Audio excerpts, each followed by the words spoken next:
While Canada is a land of lakes and wilderness, the reality is most Canadians live in cities. But getting into nature just got a lot easier. For 7 million people, the country's first urban national park is less than an hour away. Today, Justin Trudeau got out on the water to encourage others to do the same. The CBC's Philip Lee Shannock was there. Continuing a family tradition to showcase what will be Canada's first urban national park. Admittedly, this photo op was a little predictable. Because after all, you all elected a paddler as your Prime Minister. It could be seen as a pre-Father's Day nod to another Trudeau who was pretty comfortable on the water.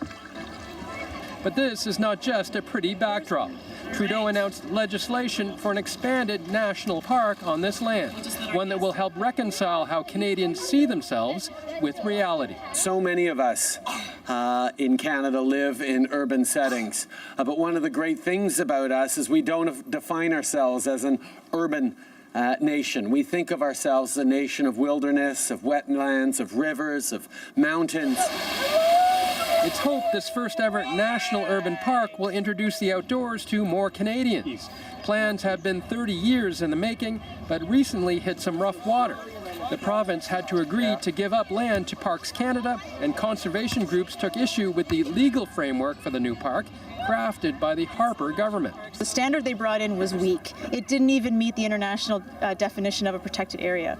So when we looked at it, we in good conscience could not say that Ontario should transfer the lands. Last week, the Liberal government tabled amendments to the Rouge National Urban Park Act, making environmental protection the priority. Today, Ontario agreed to uphold its end of the bargain. I'll be recommending to Cabinet that we transfer these lands to the federal government because we're satisfied that the federal government has fulfilled our requirement. This park will eventually cover 80 square kilometers. Now that's 22 times the size of New York's Central Park.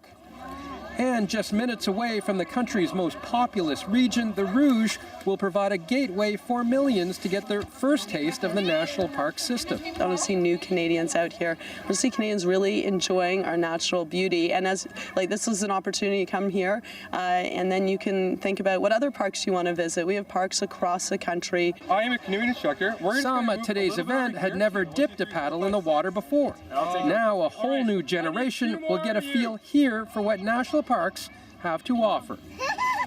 Philip Lee Shannock, CBC News, Toronto.